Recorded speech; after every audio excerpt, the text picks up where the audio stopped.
Hello everyone, welcome back to Aira vlogs in Kannada. ಎಲ್ಲ ಹೇಗಿದ್ದೀರಾ? I hope ನೀವೆಲ್ಲ ತುಂಬ ಚೆನ್ನಾಗಿದ್ದೀರಾ ಅಂತ ಅಂದ್ಕೊಂಡಿದ್ದೀನಿ. ನಾನು ಸಹಿತ ತುಂಬಾ ಚೆನ್ನಾಗಿದ್ದೀನಿ.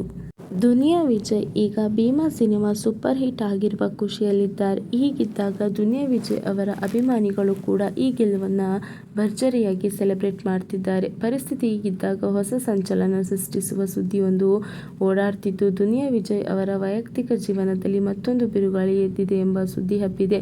ಹಾಗಾದರೆ ಕೀರ್ತಿಗೌಡ ಇದೀಗ ದುನಿಯಾ ವಿಜಯ್ ಅವರಿಂದ ಅಂತರ ಕಾಯ್ದುಕೊಂಡಿರೋದು ಯಾಕೆ ಅಂತ ನೋಡ್ಕೊಂಬರೋಣ ಬನ್ನಿ. ಅಂದಹಾಗೆ, ನಟ ದುನಿಯಾ ವಿಜಯ್ ಅವರ ನಾಗರತ್ನ ಅವರಿಂದ ವಿಚ್ಛೇದನಕ್ಕಾಗಿ ಅರ್ಜಿ ಸಲ್ಲಿಸಿದ ನಂತರ ಕೀರ್ತಿಗೌಡ ಅವರನ್ನು ಮದುವೆಯಾಗಿದ್ದಾರೆ ಎಂಬ ವದಂತಿ ಹಬ್ಬಿತ್ತು. ಈ ಗಾಳಿ ಸುದ್ದಿಗೆ ಬಲ ನೀಡುವಂತೆ ಒಂದಷ್ಟು ಫೋಟೋಗಳು ಹರಿದಾಡಿ ಇಬ್ಬರ ಮದುವೆಯ ಬಂಧನಕ್ಕೆ ಒಳಗಾಗಿದ್ದಾರೆ ಅಂತ ಸೋಷಿಯಲ್ ಮೀಡಿಯಾದಲ್ಲಿ ಜನ ಕೂಡ ಚರ್ಚೆಯನ್ನು ಮಾಡಿದ್ರು. ಇದನ್ನೆಲ್ಲ ಬಿಡಿ, ನಟ ದುನಿಯಾ ವಿಜಯ್ ಅವರ ಸಲಗ ಸಿನಿಮಾ ಸೂಪರ್ ಹಿಟ್ ಆಗಿ ದುನಿಯಾ ವಿಜಯ್ ಅವರಿಗೆ ಮತ್ತೊಂದು ಚಾನ್ಸ್ ಸಿಕ್ಕ ಸಮಯದಲ್ಲೂ ಇದೇ ಕೀರ್ತಿಗೌಡ ಅವರು ಸಾಕಷ್ಟು ಹೊಗಳಿದರು. ಅಲ್ಲದೆ ದುನಿಯಾ ವಿಜಯ್ ಅವರ ಬೆನ್ನಿಗೆ ನಿಂತು ಬೆಂಬಲ ಸಹ ನೀಡಿದರು. ದುನಿಯಾ ವಿಜಯ್ ಅವರ ಸಲಗ ಸಿನಿಮಾ ಸಕ್ಸಸ್ ಮೀಟ್ ಸೇರಿದಂತೆ ಹಲವು ಸಮಯ ಕೀರ್ತಿಗೌಡ ಅವರು ಒಟ್ಟಿಗೆ ಕಾಣಿಸಿಕೊಂಡಿದ್ದರು. ಆದರೆ ಇದೀಗ ಆಗಿರುವುದೇ ಬೇರೆ.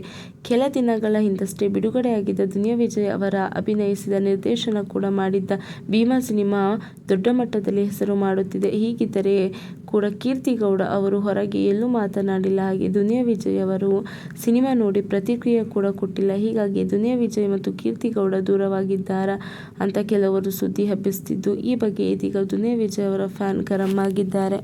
ದುನಿಯಾ ವಿಜಯ್ ಅವರ ಭೀಮಾ ಸಿನಿಮಾ ದೊಡ್ಡ ಮಟ್ಟದಲ್ಲಿ ಹೆಸರು ಗಳಿಸಿದ ನಂತರ ಸಾಕಷ್ಟು ಅಡ್ಡಿಗಳು ಎದುರಾಗುತ್ತಿವೆ ಎಂಬ ಆರೋಪ ಇದೆ. ಅದರಲ್ಲೂ ಕೆಲವರು ಬೇಕು ಅಂತಲೇ ದುನಿಯಾ ವಿಜಯ್ ಅವರನ್ನು ಟಾರ್ಗೆಟ್ ಮಾಡ್ತಿದ್ದಾರೆ. ಇದರ ಜೊತೆಗೆ ದುನಿಯಾ ವಿಜಯ್ ಅವರ ಭೀಮಾ ಸಿನಿಮಾ ಬಗ್ಗೆ ಕೂಡ ಅಪಪ್ರಚಾರ ಮಾಡ್ತಿದ್ದಾರೆಂಬ ಆರೋಪ ಇದೆ. ಈ ಆರೋಪಗಳಿಗೆ ಒತ್ತು ನೀಡುವಂತೆ ಇದೀಗ ದುನಿಯಾ ವಿಜಯ್ ಅವರ ವೈಯಕ್ತಿಕ ಜೀವನದ ಬಗ್ಗೆಯೂ ಸುಳ್ಳು ಸುದ್ದಿ ಹರಿದಾಡ್ತಿದೆ ಎಂಬ ಆರೋಪ ಕೇಳಿ ಬರ್ತಿದೆ. ದುನಿಯಾ ವಿಜಯ್ ಅವರು ಮತ್ತು ಕೀರ್ತಿಗೌಡ ಅವರ ಬಗ್ಗೆ ಸುಳ್ಳು ಸುದ್ದಿಗಳನ್ನು ಹರಿದಾಡಿಸುತ್ತಿದ್ದಾರೆ ಎಂಬ ಆಕ್ರೋಶ ಮೊಳಗಿದೆ. ಈ ಸುಳ್ಳು ಸುದ್ದಿಗಳಿಗೆ ಇದೀಗ ದುನಿಯಾ ವಿಜಯ್ ಅವರ ಫ್ಯಾನ್ ಸರಿಯಾಗಿ ತಿರುಗೇಟು ನೀಡ್ತಿದ್ದಾರೆ. ಮತ್ತೊಂದು ಕಡೆ ಬೇಕು ಅಂತ ದುನಿಯಾ ವಿಜಯ್ ಅವರು ನೀಡಿರುವ ಹೇಳಿಕೆಯನ್ನು ಕೂಡ ಟ್ರೋಲ್ ಮಾಡಿ ವೈರಲ್ ಮಾಡ್ತಿರುವ ಆರೋಪ ಕೂಡ ಕೇಳಿ ಬರ್ತಿದೆ.